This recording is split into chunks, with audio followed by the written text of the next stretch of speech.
para mí es un gusto estar aquí. Un gusto por muchas cosas. Primero porque yo conozco el perfil de la Universidad Distrital desde que ha llegado aquí, desde antes incluso. Yo conocí en 2008, la primera vez que conocí Bogotá, yo escuché cosas buenas de la Universidad Distrital. Entonces para mí fue un gusto. Y es un gusto especial porque es el último compromiso que tengo en Bogotá, viviendo en Bogotá. Aunque ya no tengo casa más, bueno, yo digo muchas palabras mías. Por ejemplo, no tengo mierda ninguna más. Yo solo tengo algunas maletas y una habitación en un hotel hasta mañana, porque mañana a las 9:35 entro en el avión de la noche. Bueno, ¿qué tengo que decir? Yo voy a hablar sobre Brasil y los medios y los cambios mediáticos a partir de las tecnologías, a partir de lo que estamos aquí mirando, que es sobre las narrativas transmedia, a partir de una realidad que cambia totalmente los poderes mediáticos, que cambia totalmente los poderes políticos, mediáticos, sociales, y etcétera, etcétera, etcétera. Después de ese nuevo lenguaje que se llama narrativa transmedia. Narrativa transmedia es una cosa muy nueva, y muy nueva para nosotros, investigadores, muy nueva para nosotros, ciudadanos, como nombre, pero es algo que ya existe hace mucho tiempo. Entonces yo voy a hablar un ratito, por la mitad de la presentación, sobre narrativa transmedia. Pero antes tenemos que pensar en la sociedad. Los cambios sociales, a partir de todo eso, a partir de lo que Paul Levinson, que es un profesor, un gringo, define como nuevos medios, o new media. ¿Qué viene a ser eso? ¿Cómo convivimos con eso? Y yo sé que aquí hay gente de todos los campos profesionales, hay ingenieros, posiblemente hay profesores, después van a escuchar biólogos, etcétera, etcétera. Y pensar en narrativa transmedia, pensar en new media, es algo que es fundamental para todos los campos. ¿Por qué es fundamental para todos los campos? Porque es lenguaje. Y todos los campos profesionales necesitan de algo que se llama lenguaje. ¿Okay? No es periodismo, mi formación es de periodismo, yo soy periodista. Pero no tiene que ver solo con periodismo. Con un médico, por ejemplo, tiene que conocer el tema. Porque en algún momento va a tener alguna relación con narrativa transmedia. Es un nuevo formato de lenguaje social que surge por la propia sociedad. Y los investigadores empiezan a estudiar sobre el tema, a intentar entender el tema. Y eso se reflexiona en todos los campos. Y es sobre eso que vamos a hablar. Vamos a pensar en el viejo. Ustedes saben que son los viejos medios, ¿no? New media, estamos hablando aquí, de los nuevos medios. Pero ¿y los viejos? ¿Qué son los viejos medios? Los viejos medios son las cosas con las cuales yo conviví en mi vida. Aunque parezca que yo tenga 18 años, yo tengo 41. Entonces yo conviví con los viejos medios. Yo conviví con todos estos medios que llegan mucho más, llegan después de toda la información muchas veces, hoy en día. Y antes era la base de toda la información, era la base de todo el poder social existente. Por ejemplo, en los viejos medios, el poder era del comunicador. Yo como periodista tenía el poder. Yo era poderoso. Yo quedaría en esa silla como un rey. Seguramente. Antes. Incluso los periodistas definen el periodismo como el cuarto poder.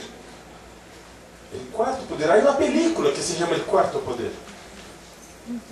Nosotros teníamos el poder. Antes, el poder también era de los medios. Pero profesor Denis, claro, hay mucha gente ahí, hay políticos que tienen medios, ¿no? En Colombia seguro que hay, ¿no hay? Sí. En Brasil hay muchos. No necesito decir los de Colombia, ustedes saben muy bien, yo sé también. El poder era de los medios, entre los viejos medios. Los viejos medios tenían la condición de definir conceptos, ideas, valores, opinión pública. Yo soy profesor esta mañana de un programa de periodismo y opinión pública. En ese estudio, en ese programa, decimos que los medios tienen el poder de construir la opinión pública. En el pasado, los viejos medios, aunque existan los viejos medios, así como existen los viejos, mi abuelo está vivo, y es viejo. Pero está al final, ya está acabando, ¿no? Así como mi abuelo, los medios también. Hace unos días, en el día de la protesta, incluso llegaron 3 amigos aquí para unas conferencias aquí en la universidad. Invitados, 3 amigos que tengo. Uno de ellos es un portugués. Existe un estudio en Europa sobre la muerte de los medios tradicionales. La muerte. Dicen allá que los periódicos van a morir en Estados Unidos. Lo último no pasa de 2023. En Colombia no pasa de 2060. Entonces, si alguien aquí tiene interés en trabajar en los medios, solo hasta 2060. Sí, es verdad. Yo no sé de dónde viene ese estudio, pero es un estudio es científico, no es algo que yo estaba borracho y escribí la persona que hizo eso. No, es algo científico. Alguien que estudió, hizo una proyección matemática que no es mi campo, porque yo soy periodista, yo no sé hacer. Yo sé sumar 2 más 2, pero con la calculadora. Mi esposa es ingeniera, ella hace la parte de hacer las cuentas. Sí, yo no consigo. Pero los medios van a morir. Los medios van a morir. Bueno, yo sé hasta 10, ¿no? Porque yo consigo contar los dedos. Pero después de eso ya tengo problemas. Existía entre los viejos medios una jerarquía de la información. Lo que era más importante, lo que era menos importante, lo que era de interés público, entre comillas, lo que debería ser de interés público, ¿ok? Y ahí vamos al pasado, vamos mucho más al pasado. Ustedes se acuerdan de la Segunda Guerra, ¿no? Adolf Hitler. Adolf Hitler construyó en Alemania, consiguió construir en Alemania un deseo de los alemanes, o de una parte de los alemanes, los judíos obvio que no, un interés por la guerra, que era bueno para ellos. Mira qué loco, ¿saben por qué? Porque trabajó con la comunicación, con una jerarquía de informaciones, con una jerarquía de valores e informaciones. Pero eso existe hoy. Vamos a ver un poco más obvio, ¿no? Si abrimos la revista Semana, está allá una jerarquía, obvio. Siempre en la portada una cara buena del presidente Santos, obvio. Porque me dijeron que es uno de los dueños. Yo no sé. No sé, pero dicen, si es como Brasil, seguro que es uno de los dueños. Porque allá en Brasil es igual. En Brasil, por ejemplo, salió unos días sobre las protestas que vamos a hablar en algunos minutos ahí. Salió una noticia en el periódico. Lo más importante de Brasil, Folha de São Paulo. Lo más importante. Sería como El País en España, ¿okay? Sería como El Tiempo en Colombia, pero por todo el país. Es un país con 210 millones de habitantes, entonces imagina cuánto se vende el Folha de São Paulo. Tiene una noticia, la primera noticia. Dilma tiene un alto índice de desaprobación para la campaña de 2014.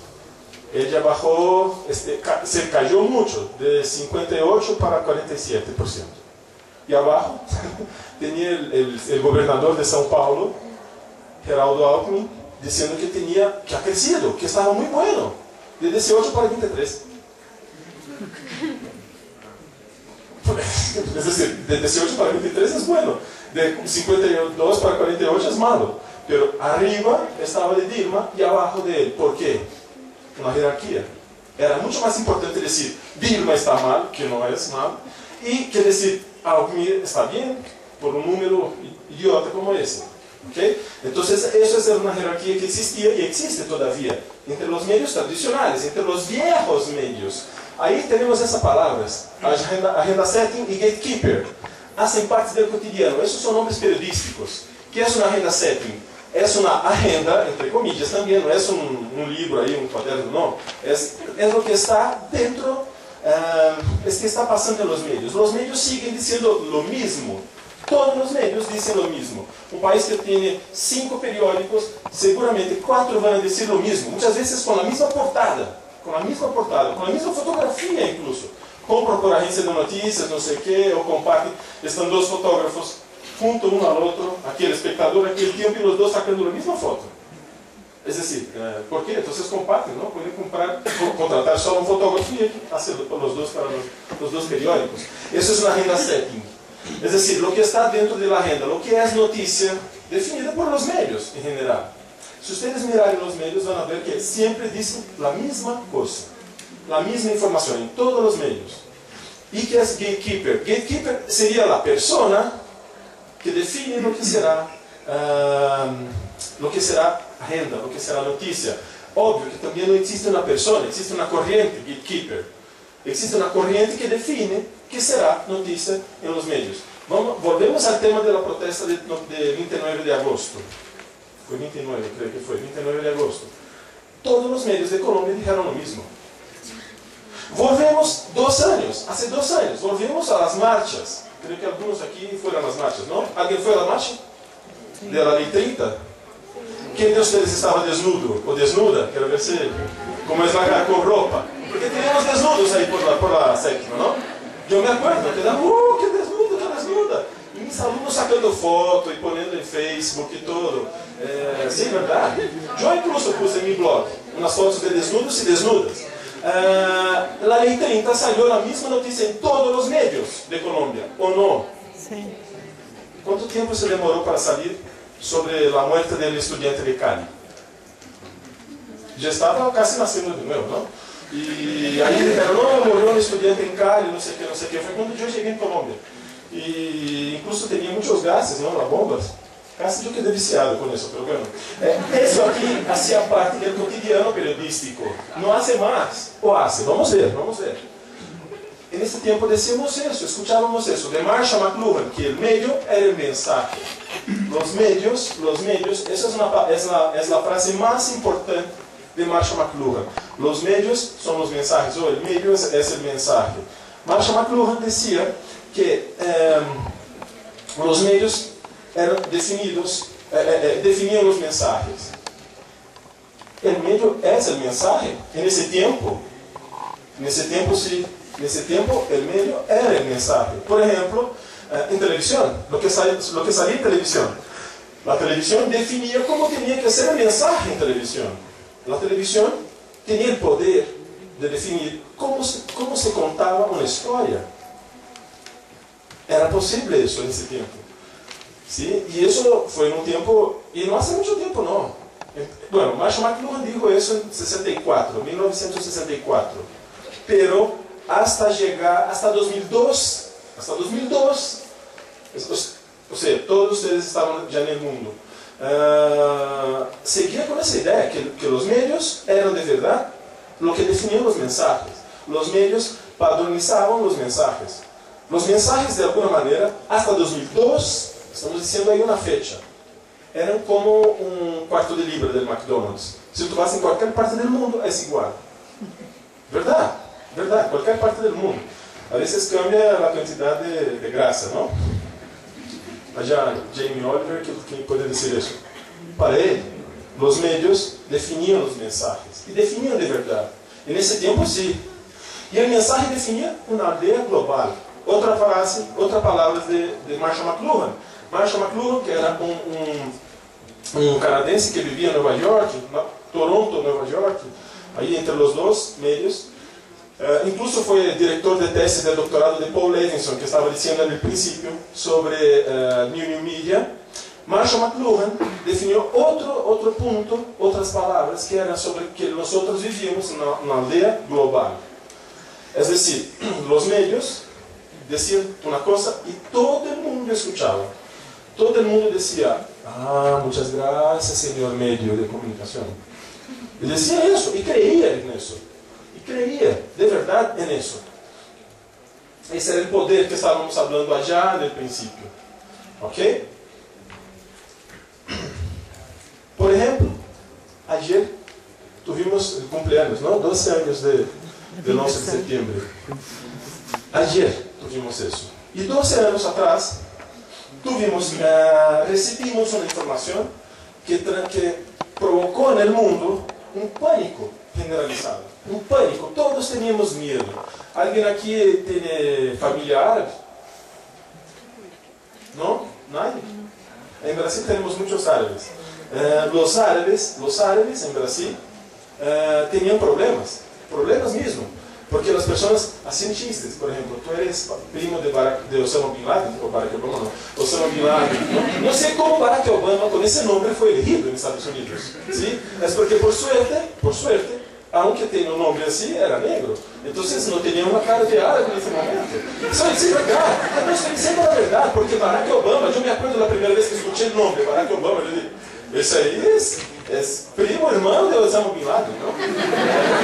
Es primo, seguro que incluso estudió, uno cambiaba pañales del otro, etc, etc. Pero bueno, y consiguió ser presidente del país. Y 2 veces. Ahora está haciendo otras mierdas allá, ¿no? Pero eso es un ejemplo. Es un ejemplo. 11 de septiembre, el mundo, todo el mundo, Colombia, Brasil, Argentina. ¿Hay algún argentino aquí? Tampoco. Argentina es el pueblo que tiene el doble de población, ¿no?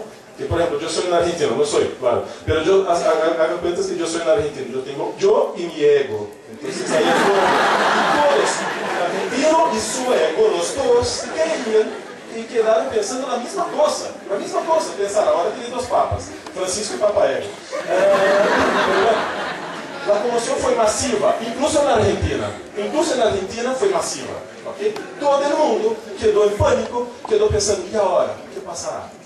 Porque World Trade Center, Pentágono, ¿dónde más? Van a hacer eso en la casa Nariño, ¿no? Tenía gente haciendo fiesta también. En Brasil hasta hoy se hace chistes. Dicen, Osama Bin Laden, aquí tenemos 2 torres también, que es el Congreso Nacional. Hasta hoy se hace eso. Tenemos 12 años y siguen diciendo eso. ¿Ok? Y fue una conmoción masiva por una cuestión obvia. Los imágenes fueron todos iguales. La agenda setting definió qué vamos a mostrar. ¿Y qué mostraron? ¿Ustedes se acuerdan? ¿Qué mostraron? Las torres. Los aviones, puff, y las torres cayendo y tal. Ustedes conocen un documental que se llama Loose Change. No. Tienen red social, tienen YouTube, está allá. Loose Change. Loose Change es un documental que presenta una teoría de la conspiración que dice que en los Estados Unidos el presidente, el loco que estaba allá, George Bush, hijo el presidente George Bush sabía de todo. Y dice en ese documental, está diciendo ahí también que eso fue hecho por los americanos, por los gringos. ¿Ok? Y presentan otras imágenes, no sé si ustedes conocen, si se acordaron. Es un documental muy bueno. Y que me provocó incluso unas preguntas. ¿Será? Es posible, pero yo no sé. Yo no sé incluso decir si es verdad o no. Lo que puedo decir es que esas imágenes no son las que aparecen en el documental. Las imágenes que la agenda setting dijo que tenía que mostrar en todo el mundo, en todo el planeta Tierra, son imágenes que no aparecen en ese documental. Son imágenes como esa aquí, que podemos mirar. Aquí un ejemplo, aquí lo hice una edición para la presentación. Una parte por CNN y la otra parte por TVE de España. La primera parte está en inglés, la segunda en español. This just in, you were looking at obviously a very disturbing live shot there. That is the World Trade Center, and we have unconfirmed reports this morning that a plane has crashed into one of the towers of the World Trade Center. CNN Center right now is just beginning to work on this story, obviously calling our sources and trying to figure out exactly what happened, but clearly something relatively devastating happening this morning there. Están viendo imágenes de una de las torres del World Trade Center en Nueva York. Un avión, según las informaciones de que disponemos a esta hora, no sabemos si es un avión o una avioneta, se ha estrellado contra la parte superior de una de las 2 torres. Son las 9 de la mañana, ahora en Nueva York aproximadamente. Varias de las últimas plantas afectadas por ese incendio. Es decir, todo el mundo, en una aldea global, todo el mundo pensando la misma cosa. Carajo, ¿qué voy a hacer? Todo el mundo preocupado. ¿Será que yo conozco a alguien de allá? Sí, verdad. Y yo conocía. Mi tío en ese tiempo vivía en New Jersey y tenía una reunión en el World Trade Center. Por eso yo a veces quedo pensando, tal vez Loose Change, el documental, no sea una mentira. Porque dijeron, hoy no vamos a hacer la reunión con todos los directivos y tal. Y no dijeron hasta hoy por qué cambiaron de la reunión. ¿Okay? Ahí es algo para se pensar. ¿Y ahora? ¿Cómo es ahora? Vamos a ver. Pero ahora estoy diciendo después de 2002. No ahora, 12 de septiembre de 2013. Sí, ahora ya tenemos algo nuevo. Algo mucho más nuevo que lo que pasó en 2001. Por ejemplo, tenemos posibilidad de producir cosas en sistema digital. Essa câmera que está aqui, quanto vale em Unilago? Vamos pensar em Unilago. Quanto vale? 600 mil pesos? 700 mil pesos? Quando eu trabalhava em televisão, em 2002, eu trabalhava em televisão, eu era reportero de televisão. Uma câmera de televisão valia, e que hacía muito menos que essa câmera, valia como $50 mil. Era o preço de uma câmera. Uma câmera que incluso pesava quase o mesmo que eu sou delgado. Pero pesava muito, se custava muito e não hacía porqueria nenhuma. Agora, o poder, graças a essas câmeras e ao telefone celular no meu que está carregando aqui, que eu estou mirando a vezes a hora e tal, graças a isso, o poder não é solamente massivo mais. O poder, você pode estar aqui em seu iPad. Seu iPad mini, que vale 600, é o mais sencillo ou não? Sim, esse que eu comprei hace uns dias para toda a minha família. Aproveitei que tem um documento que pode entrar com todo o Brasil. 659 mil pesos. É o que vale. Isso é o que hace com 659 mil pesos. Antes, tendría que ser como 100 millones de pesos para hacer lo mismo, para grabar. Pero solo para grabar. Además de eso, se puede escribir, se puede publicar, se está en la calle con un Wi-Fi, se puede hacer un cubrimiento de algo gratis, por una cosa que se llama Full Streaming. Entonces ahora el poder no es solamente masivo, obvio que es masivo, obvio que los políticos están ahí consiguiendo elegirse por los medios, pero ¿hasta cuándo? No sé, vamos a pensar. La idea de aldea global ya no existe más, existe, pero ni tanto. ¿Quién de ustedes todos los días queda mirando ahí los noticieros de televisión? Hagan eso, digan así, los que hacen eso. Noticieros de televisión, por favor. 1, 2, 3, solo 4, 5, 6, 7, 8. ¿Alguien más? 9, 10, 11, 12. Oh, está perdiendo la vergüenza ya. 13. Por ahí. No tenemos que perder más la vergüenza. ¿Quién de ustedes entran en internet, en red social todos los días? Hagan eso. ¿Dónde está la aldea global? ¿Dónde está el poder? Hay un estudio que define, hace 4 años, fue hecho por un amigo que tengo mexicano, se llama Octavio Islas. Ya pasó por Bogotá algunas veces. Octavio Islas era un profesor del Tecnológico de Monterrey, hizo un estudio en México, pero participó de un proyecto internacional que se llamaba Proyecto Internet. En ese proyecto Internet descubrieron que hace 4 años, más del 60% de los jóvenes de 18 años preferían YouTube al invés de televisión. 4 años. Mi hija, yo tengo una hija de 3 años. Yo hice hace unos días una experiencia con ella. Yo abrí en ese iPad un dibujo, Maña a la obra. Al mismo tiempo, estaba pasando Maña a la obra de la televisión. Mi hija acá, en el sofá, y en 3 metros una televisión mucho mejor, mucho más grande, más bonita y tal y tal. Mi hija quedó mirando aquí y no allá. ¿Sabe por qué? Porque aquí tenía como cambiar. No quiero más Maña a la obra, voy a poner no sé qué.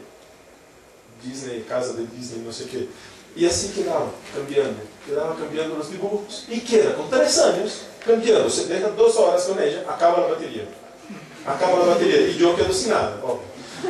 Incluso sin el iPad. Yo viajo y mi hija pregunta para mi esposa: mi papá se fue a viajar? Fue. ¿Y el iPad quedó? Pero eso es lo que pasa conmigo y con otros papás que yo conozco, ¿no? Entonces la idea de aldea global quedó fragilizada total. Ahora definimos eso como aldea local. Es global, pero también es local. Hay un profesor francés que se llama Marc Augé, es un antropólogo. No sé si alguien aquí ya conoció alguna lectura de él. Él define ese tema, que vivimos en una aldea local. Es global, pero también es local. ¿Y por qué? Podemos pensar. Yo estoy ahora en Colombia, pero yo estoy en Colombia, tengo amigos en Brasil, en Portugal, España, Estados Unidos, Polonia, y uno de Australia, y no sé qué. Perfecto. De Colombia, obvio, de Argentina y tal. Es global, ¿no? Pero al mismo tiempo es local. Para ese antropólogo, es mi espacio. Mi cuenta en Facebook es mi cuenta. Y eso incluso ya fue una pelea que yo tuve con una amiga, una gran amiga, y es muy política en favor de Dilma. Y yo soy anarquista, entonces yo creo que todos van a la mierda, todos los políticos, y nosotros salimos de la mierda para ellos entrar, ¿no? Que es mejor, porque ellos siempre nos dejan allá.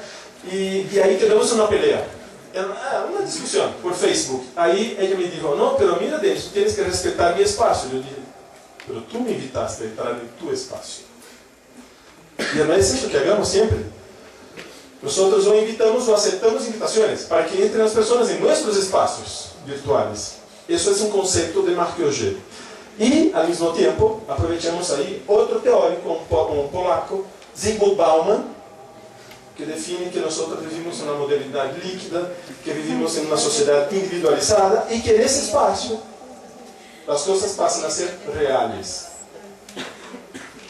Paul Levinson tiene un libro que me gusta mucho, New Media es el nombre del libro. Se puede comprar por Kindle, por Amazon, por Kindle. Solo tienes que encontrar una dirección de Estados Unidos. Por ejemplo, mi dirección es la alcaldía de New Jersey. Yo vivo allá para comprar. Y sí, porque no llega en Colombia, no llega en Brasil, es una porquería, no sé por qué. No sabemos leer, entonces. Y tenemos tarjeta crédito, se puede comprar. Bueno, Paul Levinson tiene su libro, una hora que va a hablar sobre Facebook, sobre el Facebook en la vida de nosotros. El Facebook en la vida de nosotros todos acá. Y él empieza diciendo, tengo 5.000 amigos, porque es el máximo que se puede tener en Facebook, 5.000 amigos. Y él tiene, cuando él entró, tenía 38 personas, porque su hijo estudiaba con Mark Zuckerberg y escribió a su papá y dijo, mira tu correo, hay una invitación ahí, porque Paul Levinson es profesora ya, tenía un correo .edu, entonces creó desde el primer día, o el segundo día, no sé, una cuenta en Facebook. Entonces él empieza diciendo, tengo 5.000 amigos. De los 5.000 amigos, más o menos esos números que no me acuerdo, soy malo en números, tengo 37 amigos ahí que me conocen de verdad, que estudiamos juntos, que jugábamos cuando éramos niños, que fueron en mi matrimonio, que incluso que compartimos la novia a veces y tal y tal. Bueno, tengo 37 amigos. Tengo otros 42 que son personas que yo conocí, que ya trabajamos juntos alguna vez, pero que no tenemos mucho contacto. Tengo otras 65 personas que una vez al año, por lo menos, escribe algo bueno en mi Facebook. ¿Cómo está? El huracán Sandy pasó, está todo bien y tal, y su libro cuando sale, y su música y tal y tal. Tengo otras 65 personas que una vez al año, por lo menos, pone allá, me gusta. Entonces tengo 237 amigos, pero tengo 5.000 amigos. Es decir, lo que es local, lo que es físico ahora, deja de ser físico de poner las manos. Es un físico virtual, que es otra cosa de Marc Augé, el real virtual. Los conceptos dejan de ser los conceptos que conocíamos. Entonces, lo que vivimos como una aldea global puede ser local, para mi espacio, las personas que comparten conmigo. Tú tienes Facebook. ¿Cuántas personas tienen su Facebook? 200. Esa es su localidad. Ese es su espacio. Aunque su amigo esté en Sudáfrica, está en Facebook. Es su espacio. Es su casa. Su segunda casa. Ahí podemos seguir incluso en otras locuras. Ahí, por ejemplo, aquí hay un error. LAL, no existe LAL, idea. Que tenía Second Life. Era eso. Era un juego que la persona tenía una segunda vida. Incluso hacía locuras allá. Unas locuras muy locas de verdad. Como por ejemplo, striptease. Tenía gente que pagaba para te ver haciendo striptease. Pero era su avatar, que de verdad no eras tú por detrás, eras tú. Y ganando una plata. Y el loco allá quedando excitado con tu imagen de avatar. Es decir, una locura. Eso se pasó. Esos son cambios sociales. Y que obviamente cambian los poderes, cambia la política, cambia la comunicación, cambia todo, cambia el mundo. Grupos populares ahora tienen condiciones para producir contenidos o no. Yo en 2005 escribí un artículo que era sobre a música andina em Brasil. A difusão da cultura andina em Brasil. Nesse tempo tinha um grupo em São Paulo que se chamava Brasil Incas. E sigue com isso, sigue existindo. Pero agora eles têm uma televisão e internet, têm uma rádio e internet. E os poderes midiáticos não servem para nada mais. Não servem para nada mais. E quanto vale gravar um CD? Alguém aqui já tentou gravar um CD em seu computador? Pero, por exemplo, eu tenho um amigo, um professor de aqui, de Colômbia, Luiz Fernando Cardona. Ele faz vídeos e faz as músicas desde um iPad. Ele tem GarageBand e faz desde um iPad, edição de música. Incluso não sabe tocar nada de instrumentos, ele sabe trabalhar com o iPad. É decir, quedou muito mais fácil, ok? E produzem as coisas. Os grupos populares se podem produzir. A tecnologia digital, óbvio, ha democratizado de uma maneira que os meios só não têm os mesmos poderes. Eu posso, com esse telefone que está aqui, incluso chegando com mensagens e tudo, mas esse telefone aqui me hace ter um poder midiático, quase como, depende de minha rede social, quase como o tempo. Quase como o tempo. Nós já vamos ver aí alguns exemplos que passaram em Brasil, agora, há 3 meses, já há 3 meses, 2 meses, julho, agosto e setembro, 2 meses. Já estou falando em português, eu tenho um problema. Julho, agosto, setembro, há 3 meses, sim? Já estou fazendo a conta. Está fácil fazer. Aí alguém pode dizer, pero professor, eu não tenho dinheiro para comprar um iPhone. Esse aqui é R$3, incluso me roubaram alguém já pode ter comprado muito barato. Pero não é necessário. Você pode ter um telefone de 50 mil pesos e pode fazer edição de vídeo grátis em YouTube. Assim, grátis. Sube o vídeo e está dizendo sua notícia. Pero isso é utópico. Não é utópico, é uma realidade. Na Primavera Árabe, o que passou com a Primavera Árabe? Vocês se acordam do que passou? Os meios passaram a ser Reuters, que é a mais importante agência de notícias do mundo, começou a distribuir o material a partir de imagens de YouTube das pessoas por la calle. E aí o mundo passou a conhecer o que passava já. Antes disso, em Iraque, por exemplo, na última de Iraque, na última loucura, com o George Bush, hijo, etc., na última, passou a ser conhecida também outras miradas por el mundo a partir de blogs. De imagens que foram publicadas em blogs. Por quê? Porque os periodistas, em geral, só tinham como mostrar o que CNN deixava eles mostrarem. CNN era a única que seguia adelante. É decir, o mundo conhecia por los meios o que os Estados Unidos queriam que nós conhecêramos. E não é só uma crítica aos Estados Unidos, muito por lo contrário. Tenho amigos muito queridos allá e me gusta McDonald's. Pero não sei porque os estudantes põem tintas allá, porque me gusta tanto. Ayer que estava comendo allá e com medo, não? Vai passar os professores, os estudantes e eu comi Big Mac, vou sair sem nada. Não? Ou talvez com muita pintura, pero isso é o que passava. A sociedade passou a conhecer por a rede social, que blog é uma rede social. Blog é um espaço que nós temos, que podemos ter. Alguém aqui tem blog? 1, 2, poucos, não? 3, 4, 5. Eu tenho 6, 7. Eu tenho blog desde 2001. É bom que se pode escrever muitas coisas, mas cuidado. Aqui um exemplo. Eu vou mostrar aqui um momentico, assim, um fragmento de um documentário brasileiro que se chama Aurora.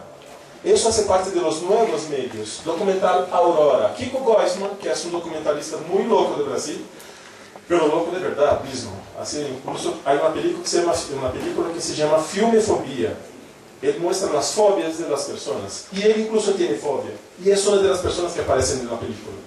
Está en red. Si puedes poner Filmefobia, van a encontrar. Aquí se llama Aurora, que es un documental que hace un homenaje, claro, incluso a las prostitutas viejas del centro de São Paulo. Imagínalas ir ahí por la Caracas, tiene travesti, prostituta, ya no tiene. Entonces, sería ya como, pero en São Paulo en otra zona, y él está mostrando cómo es el concepto de lo bonito, ¿sí? De la belleza de esas prostitutas. Y ahí hace una comparación entre imágenes de estatuas, que nosotros miramos, qué bonito y tal, y las prostitutas. Pero las prostitutas son viejas, son feas, pero las estatuas son bonitas, ¿no? Y aquí, ¿qué hizo? Kiko Goifman hizo ese documental con una cámara como esa. Y mostró para diversos países un poco de la idea, del concepto, de los cambios de valores que tenemos que tener. Es decir, es posible hacer arte. Vamos a ver aquí. Un ratito en portugués. El audio está malo porque tiene barulho pequeñito. Pero es una cosa de internet. ¿Te interesa ver las prostitutas ahí? No. Las estatuas. Le gustó más, ¿no? Aquí hay una película. Aquí es una película peruana. Una película peruana, también un fragmento cortito. Ahí si quieren algo ahí, pero no tiene prostituta vieja, no tiene nada. Eso fue hecho en digital. Eso en 2004, si no me acuerdo bien, creo que fue en 2004. Se llama Días de Santiago. Y es una película de ficción, pero que presenta problemas sociales de Lima, que presenta problemas políticos de Lima, corrupción, etcétera, etcétera, violencia y tal, pero diciendo, mira la sociedad, tenemos que hacer algo, tenemos que intentar cambiar eso. Todo hecho con cámaras digitales. En ese momento no era como esa, era incluso una peor, una más sencilla. Los ingenieros aquí saben que es 3 CCD y un CCD de una cámara.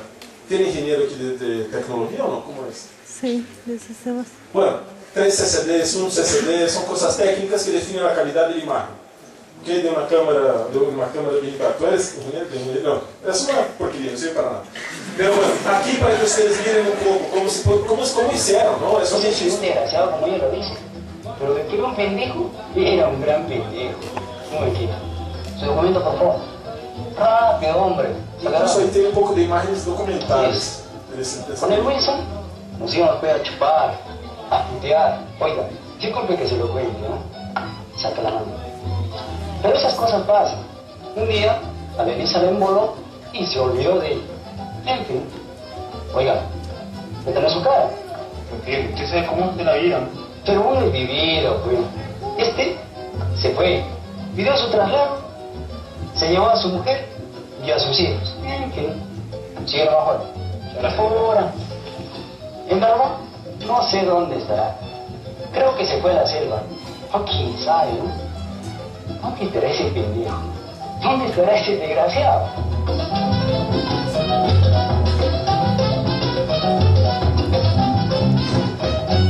¿Ya? Por favor. ¿Es un minuto o no? Ah. ¿Ya? Ya.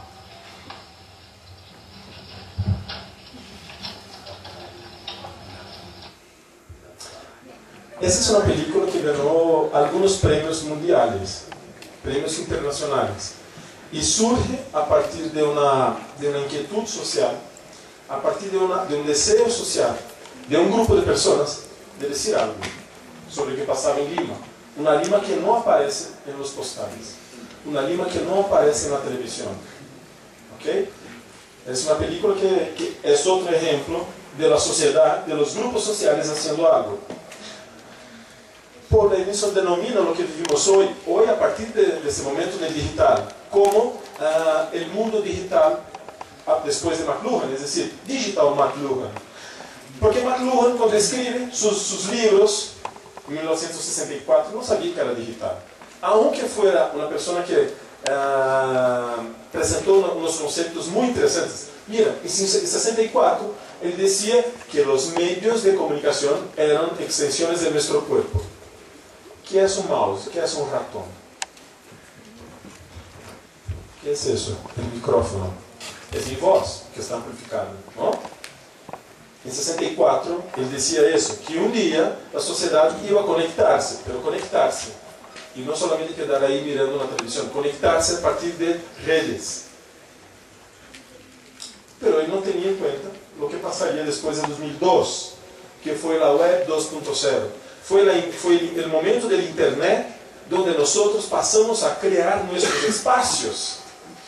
Pasamos a tener ahí a nuestra disposición blogs, las redes sociales conocidas, que también, porque el blog también es una red social, ¿no? Pero la blogosfera, la red social que conocemos, como Facebook y no sé qué, Twitter, YouTube, son cosas que no existían cuando McLuhan estaba diciendo.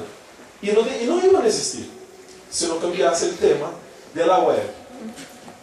Y ahí pasamos a ser personas que producíamos contenidos, personas que teníamos nuestro espacio, pessoas que vivían en una nueva ecología de los medios. Ecología de los medios no es así los monos y las jirafas mirando cosas en su iPad. No, ecología de los medios es lo que nosotros vivimos. La sociedad, porque nosotros somos animales, yo por lo menos soy. Animales conviviendo con los medios. ¿Cómo nosotros convivimos con los medios? Yo como profesor, yo tengo una experiencia hace 6 meses, poco más de 6 meses, primer día de clase, en una asignatura que se llama Medios y Audiencias. Y al fondo tenía un estudiante que toda hora miraba el teléfono celular. Yo pensé, o es un estudiante que no tiene mucho que hacer, ¿no? Que es normal. Nosotros también, cuando estamos en conferencias, quedamos ahí con nuestro teléfono celular, etc. O entonces es alguien que está haciendo una charla muy buena con alguien. Ojalá sea buena la charla. Aí eu descobri al final, eu perguntei para um amigo dele, que me conhecia, e eu perguntei, por que o seu companheiro toda hora queda aí no iPhone? Não, profe, é que está toda hora mirando para ver se tu estás dizendo a verdade. Mira, professores que estão aqui, se há alguém em sua classe com o teléfono celular, cuidado. Preciso ensinar para não mentir. El Google vai dizer que tu estás louco. Incluso vai dizer que tu estás dizendo a verdade, que foi o que passou por mi suerte. Essa é a nova ecologia dos medios. Como podemos pensar em uma sociedade onde as pessoas quedam em seu teléfono celular mirando as coisas, mientras estamos falando?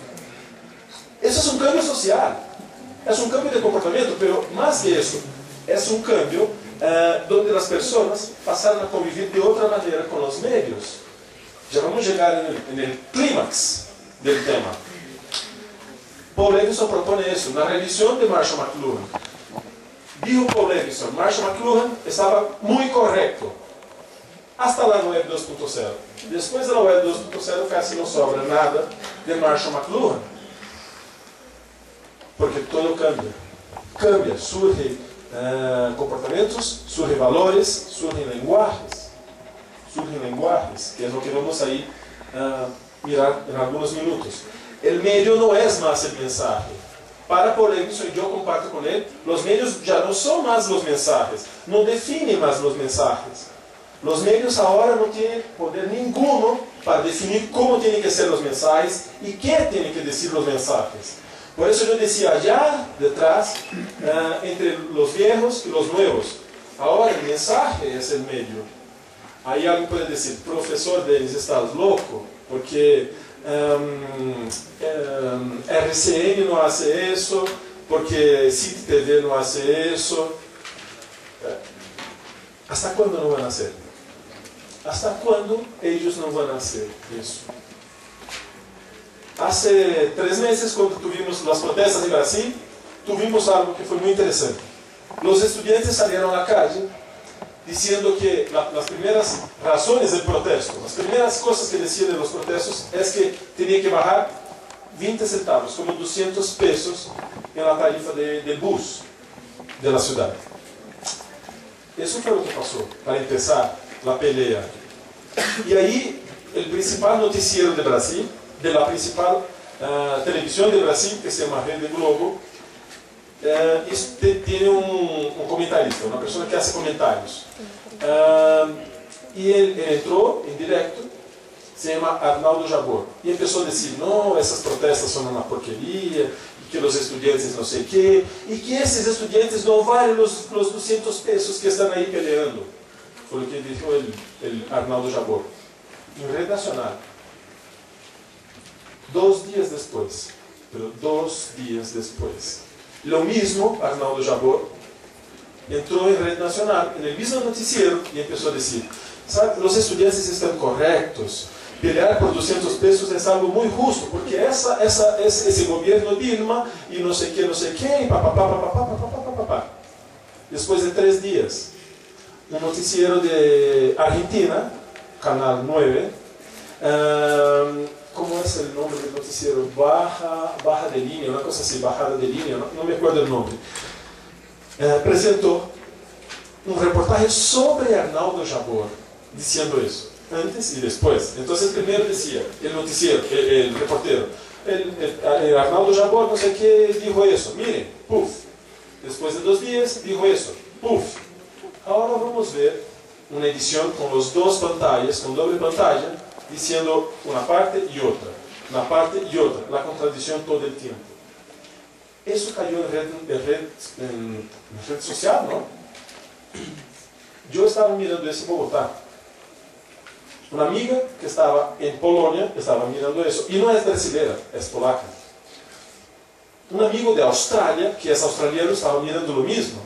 Él me dijo, porque comentamos, hablamos los 3 sobre el tema. Ahora los medios se ajustan de acuerdo con los mensajes. Cuando yo trabajaba en televisión, solo se podría hacer imágenes a partir de la cámara que decía $50.000, que era una cámara Betacam. Porque la televisión solo aceptaba Betacam. Miren, los medios definiendo cómo son los mensajes. Y ahora, cámara de seguridad, tienen allá al fondo.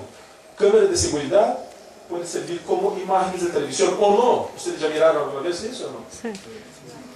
Yo me acuerdo hace unos meses, tal vez un año, de una reportera aquí de Bogotá que fue a sacar una foto y un policía la empujó, ¿te acuerdas? Y la llevó. Las imágenes salieron de dónde? De un teléfono celular. Fernando Londoño, cuando hubo el atentado aquí cerca de la universidad, ¿no? La 74. ¿Ustedes se dieron cuenta por dónde? Yo acompañé todo por Publimetro, por el teléfono celular de alguien que estaba en un streaming todo el tiempo, subiendo las imágenes en directo por allá. Los medios ahora se ajustan a los mensajes, y no los mensajes se ajustan a los medios. Entonces ya estamos ahí mirando.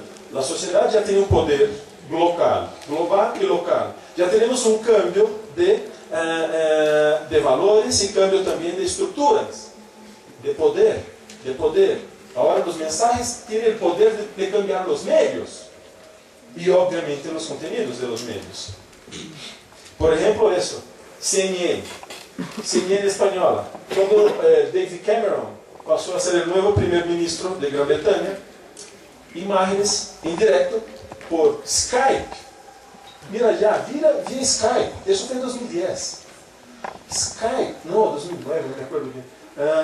Por Skype, que ustedes hablan con sus compañeros, con sus novios y novias que viven en otro país y tal, antes que los dos salgan para... Esta alianza podría verse una alianza poco natural entre un gobierno de centro-derecha y un gobierno de centro-izquierda como son los demócratas liberales, pero lo que ha hecho el actual primer ministro es que hay que dejar las diferencias a un lado y trabajar por el bien del país. ¿Verdad? Bien, muchas gracias, Marta. Vamos a estar, por supuesto, muy atentos de este proceso y las reacciones cuando son las 8:50. Eso jamás sería posible en un momento donde las personas tuvieran bajo el poder mediático que vivíamos antes, en los viejos medios. Y ahí tenemos algunas cosas que cambian los poderes, que cambian las estructuras mediáticas y sociales, obvio. Primero, las redes sociales que conocemos. Las redes sociales hoy tienen un poder mediático al punto que los medios no saben qué hacer. Los medios ya no saben qué hacer con eso. Los medios, los que van a morir en 22, allá 23 y tal, y ya no saben cómo convivir con la red social. ¿Por qué? Porque se pierde el poder.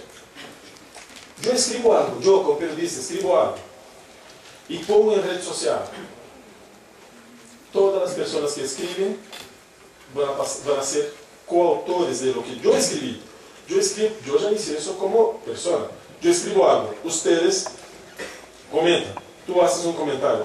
Profesor Denis, acabas de decir una mierda, no es así que funcionan las cosas. Aí tu escribes, no, es una mierda, pero no es tan mierda, sí, es una buena mierda. Aunque yo no sé si es posible, pero bueno, sí, y sigue ahí. Mira, la noticia no es lo que yo escribí, es mi texto con su texto con su texto. Somos todos dueños de la misma noticia. Eso es el poder de la red social. Y ahí uno pasa al otro. Mira que acaba de salir. Eso es publicidad. Publicidad de una noticia. No publicidad como de Coca-Cola, no. Publicidad de tornar algo público entre mi red social. Es lo que llamamos de circulación de la información. ¿Ok? Eso es lo que pasa. La red social tiene un poder mediático incluso. Blogosfera. Los que tienen blog, yo no sé qué ustedes escriben, pero yo escribo muchas cosas, buenas y malas. A veces escribo unas mierdas también, pero es un poder, es un poder, es un poder. Yo tengo por día en mi blog 150 visitas, en mi blog personal. Y eso porque yo no hago publicidad de él, no hago nada. Pero yo tengo una estudiante, una ex alumna, que fue ahora a vivir un año en Francia. Y en mi programa, en mi asignatura, Medios y Audiencias, creó un blog. Creó un blog que se llama Payasos Sin Fronteras. Aquí en Bogotá. En un mes, ella llegó a 25.000 visitas. Un mes. Un mes. Eso es un poder mediático.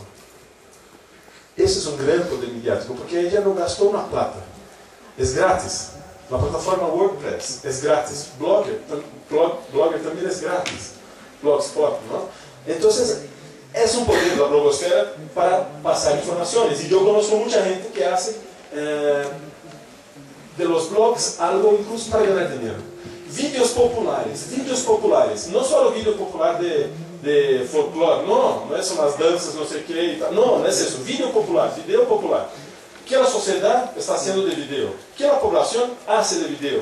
De nuevo, la Ley 30, las marchas de la Ley 30, que una buena parte de aquí participó. Tenía muchos videos en la página de Facebook de la Ley 30, ¿o no? ¿Ustedes se acuerdan de eso, de la página o no? Yo escribí un capítulo de libro que fue publicado en España por la Universidad de Santiago de Compostela, en conjunto con Fragua, sobre eso, sobre la Ley 30 en Colombia, y los estudiantes con el poder mediático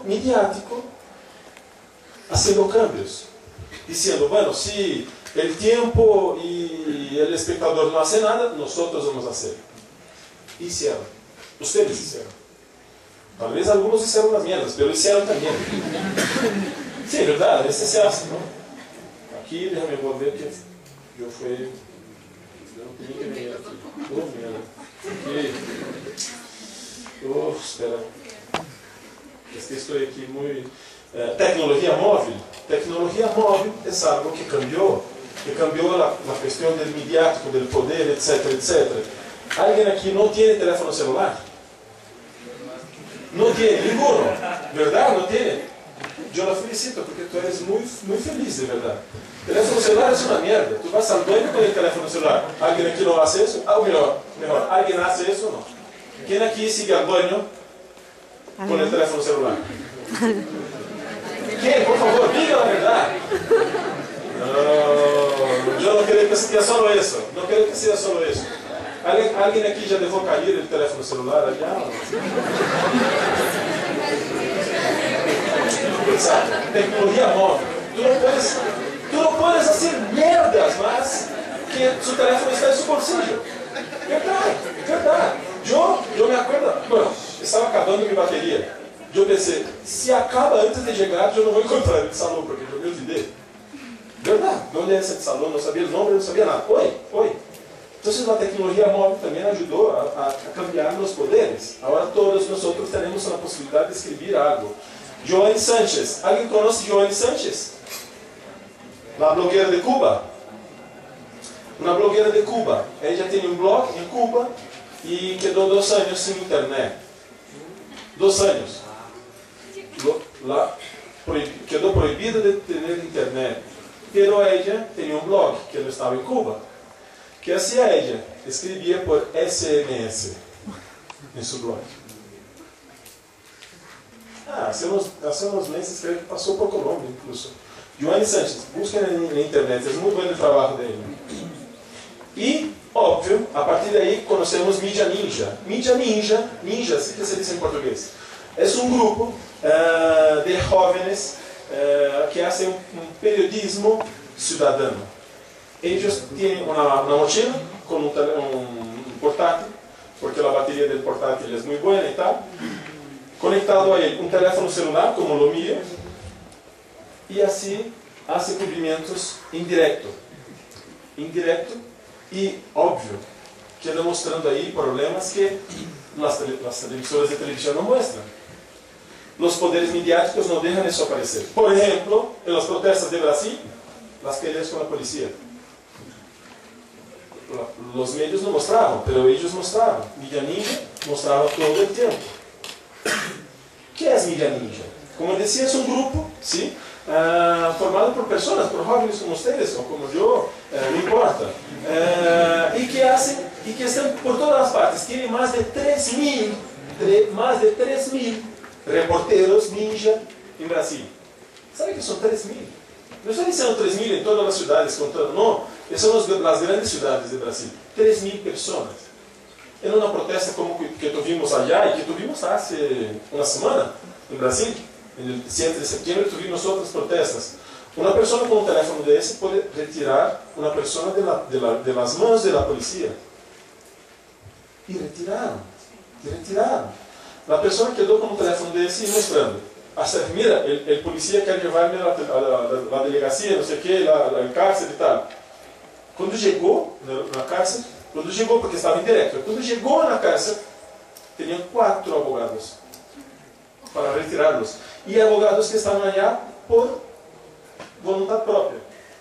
No eran contratados por él, no era nada. Fueron allá. Eso es el poder mediático a partir de esos dispositivos, ¿no? Solo trabajan temas políticos sociales. Ellos no tienen interés. Aquí creo que se pasó una pantalla. No, es aquí mismo. Sí, no sé qué pasa, vamos a ver aquí. Ups. Aquí es el dispositivo que ellos utilizan, el teléfono celular. Trabajan siempre con temas políticos sociales. Procura combatir siempre el poder de la agenda 7, mostrando que otras miradas, mostrando que la sociedad está pasando, mostrando los problemas, mostrando lo que la televisión no muestra. Por ejemplo, voy a dar un ejemplo. Tuvimos uno de los millones de días de protestas en Brasil y lanzaron un cóctel Molotov. Y se cayó entre policías y tal. 8 policías, todos pegaron fuego, obvio, ¿no? Y 8 policías. Y ahí pasaron a decir, no, porque los estudiantes y los jóvenes que están ahí, los que están haciendo la protesta, son los responsables y tal y tal. Mídia Ninja tenía una imagen que circuló en red social. Yo recibí en Facebook de la persona que jugó. La persona que jugó, lanzó el cóctel Molotov, salió corriendo por aquí, ¿y sabe dónde fue? Entre la policía. Era un infiltrado, era un policía, jugando cóctel Molotov, pero no sabía que iba a caer de sus compañeros. Mídia Ninja hizo eso, indirecto. Los medios de televisión no dijeron nada, hasta 3 días después que estaba circulando en red social, que tenía más de 3 millones y pico, no me acuerdo el número, de gente que estaba compartiendo con nosotros. 3 millones de personas. ¿Saben qué son 3 millones? Casi mitad de Bogotá. Ahí los medios pasaron a decir, después de 2-3 días, mira lo que pasó, salió en red social y tal. Pero eso se demoró 3 días. ¿Ustedes creen de verdad que la prensa no tenía esas imágenes? Yo trabajé en la prensa, yo sé cómo es. Tenemos todas las imágenes. Pero ahora tenemos que mostrar las imágenes. Porque la sociedad está cambiando a partir de algo que se llama narrativa transmedia. ¿Sí? Presentam sus contenidos via streaming e compartem en Facebook. Vamos ver. Un poco más adelante aparece la página, ¿no? Ellos tienen solo una página en Facebook y la distribución es toda por red social. El poder mediático de ellos está en las manos de ellos mismos, de los amigos de ellos. Ustedes tienen el poder, obvio que tienen. Yo tengo el poder. El gobierno tiene el poder si aprovecha esa posibilidad de red social, obvio. Y porque los medios ya no sirven para nada. Los medios viejos, ¿no? Para tener el poder. Esa es la página de Mídia Ninja São Paulo. Eso no es la página de Mídia Ninja Brasil. Es de São Paulo, porque ahora cada uno creó su página y están compartiendo todo. Aquí tenía alguna cosa, ¿no? 2015, que eso fue la primera, la página que las personas que curtieron, que le gustan y tal. Pero siempre diciendo y mostrando imágenes. Ese aquí es de un estudiante que estaba en una protesta y quedó ciego, perdió el ojo por una bomba que cayó justo aquí y tal. Ese es el poder de un grupo como ese, Mídia Ninja, que está cambiando el poder mediático. Aquí es otra. Ellos hicieron aquí una audiencia pública y tal, sobre televisión en la asamblea de los gobernadores y tal, de los congresistas y tal. Pero ellos entraron en el Congreso estatal, ¿no? Estadual de Minas Gerais y quedaron ya haciendo un cubrimiento indirecto por más de 95 horas. 95 horas que ningún policía hizo nada con nadie. 95 horas que los que estaban en la protesta tampoco hicieron cosas malas de destrucción y tal y tal. Estaban así, con el teléfono celular. Estoy haciendo un cumplimiento de 95 horas. Eso seguro que sigue a Guinness, porque yo jamás escuché algo así. ¿Sí? Fue fundamental para legitimizar las protestas de ese año en Brasil. Si no existiera Mídia Ninja, jamás ustedes iban a saber lo que ustedes saben. No sé qué ustedes saben. Pero ahí vamos a abrir después a las preguntas. Pero sea lo que sea, ustedes solo descubrieron por Mídia Ninja. Porque si no, iban a descubrir cosas ahí que los medios de comunicación hacen, que hablan lo que quieren hablar. Yo como periodista puedo decir eso. Si no existiera Mídia Ninja, no existiera nada. Por ejemplo, eso aquí es un frame de una imagen. Mira a la policía pensando 3 veces antes de caer aquí sobre el estudiante. Está aquí, pero tenía alguien con un teléfono celular. Y con la mochila, la policía ya sabe, es Mídia Ninja. ¿Por qué no tiene una camiseta? Soy Mídia Ninja. No tiene una ropa de ninja, de tortugas ninja. No. Sabe por el teléfono celular. La cara de la persona. Estoy aquí con el teléfono. Eso es el papel que ellos hicieron. Aquí otra imagen. Eso aquí, mira. ¿Sabe qué es eso? ¿Sabe qué es eso? Es un noticiero utilizando imágenes de Mídia Ninja. Eso aquí es una televisión que puso eso. Noticiero. Lembra que yo decía, los mensajes ahora cambian los medios. Aquí es un ejemplo. La televisión utilizando imágenes de alguien que estaba con su teléfono celular. Ahora tenemos una contracomunicación, un contrapoder. Ahora la sociedad está así. Tenemos un poder mediático. Tenemos un poder que cambiamos las cosas. Tenemos un poder que definimos qué es noticia y qué no es noticia. Qué es interés público y qué no es de interés público. Ahora nosotros, público, definimos. Gracias a los cambios, ¿no? Pasamos a definir direcciones mediáticas. ¿Por qué? Porque los medios ahora no tienen cómo dejar de mostrar. Eso pasó con las protestas de Brasil. Pero pasa también aquí en Colombia, pasa en Irak, pasa en Egipto, pasa en todas las partes, pasa en Francia, pasa en España. En 2012, cuando hicieron protestas casi todas las semanas, la primera mitad del año, primeros meses del año en España, en Madrid, ¿ustedes se acuerdan de una persona que trabajaba en un restaurante, no me acuerdo qué hacía él, que quedó allá haciendo la protección de las personas? ¿Se acuerdan de eso o no? Los que se acuerdan deben saber que eso pasó a ser conocido en el mundo porque alguien estaba con teléfono celular mostrando a la policía queriendo entrar en el restaurante y salir con las personas. Ya, obvio, llevaron a las personas a la cárcel, ¿no? Mídia Ninja es transmídia. Aí vamos falar sobre isso. Claro que é transmídia. Claro que é transmídia. Volvemos acá. Transmídia é um linguagem social onde se construye um grande mensaje a partir de mensagens distintas. Por exemplo, esse salão aqui é transmídia. Nosotros transformamos esse espaço em uma coisa única, que é uma charla. Porque se vocês não estão aí, ou eu, não existe charla. Eu hablar solo, sou um louco, não sou uma pessoa que está falando com alguém, sim? E vocês aí mirando para nada aqui, aunque eu não sei muita coisa, mas vocês estão mirando algo, também não seria uma loucura se só vocês estavam aí.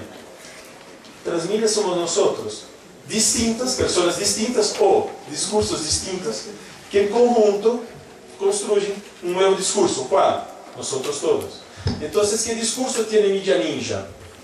Mídia Ninja tem as fotos que estão mostrando a história, tem os vídeos que mostram outra história, tem os textos que têm outra história, tem a participação das pessoas que estão escrevendo no canal do Facebook, dizendo: eu estava já e de verdade foi pior que isso, e todo. Os cambios que estávamos dizendo aqui, a participação, são discursos distintos em rede social e, se possível, a partir de dispositivos móveis, é decir, a mobilidade. Mídia Ninja é transmídia. Nesse caso, é uma mídia, é um processo de comunicação, é um meio, é um processo comunicacional. Mas poderia ser, por exemplo, um médico. Um médico pode ser transmídia.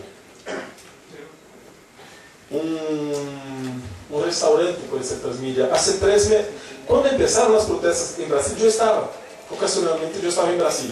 O primeiro dia de protesta, que foi o mais duro, eu estava no outro dia voltando a Bogotá.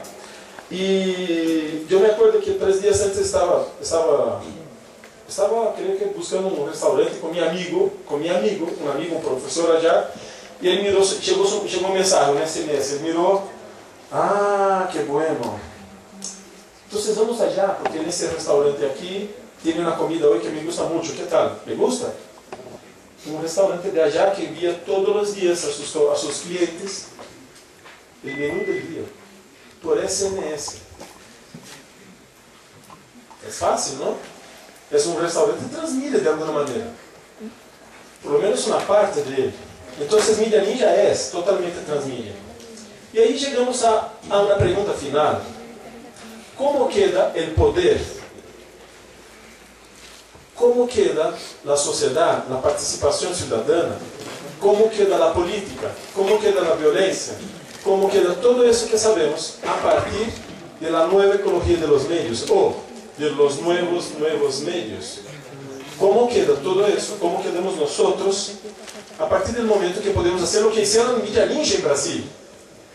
O que fizeram os cidadãos em Egipto?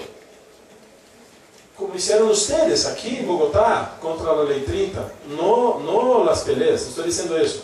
Não estou fazendo defesa nenhuma, tampouco não sou contra, tampouco a favor. Me gustam os gases, as bombas de gás. Eu estou dizendo, vocês fizeram algo, levaram ao conhecimento de todos o que passava, de verdade. Eu fiz isso. Eu saía e eu fazia as imagens de meu celular e ponia em meu blog. Está já no blog, as imagens das pessoas desnudas já correndo por la sétima. Está tudo allá. Se alguém está aqui, por favor, que pena, mas já estão allá, desnudos. Okay? Então, como quedamos com esses cambios? Creio que vocês vão saber a resposta. Ok? Bueno, muchas gracias por escuchar, ¿no? Y si tienen preguntas, tenemos ahí 30 minutos de preguntas. Muchas gracias.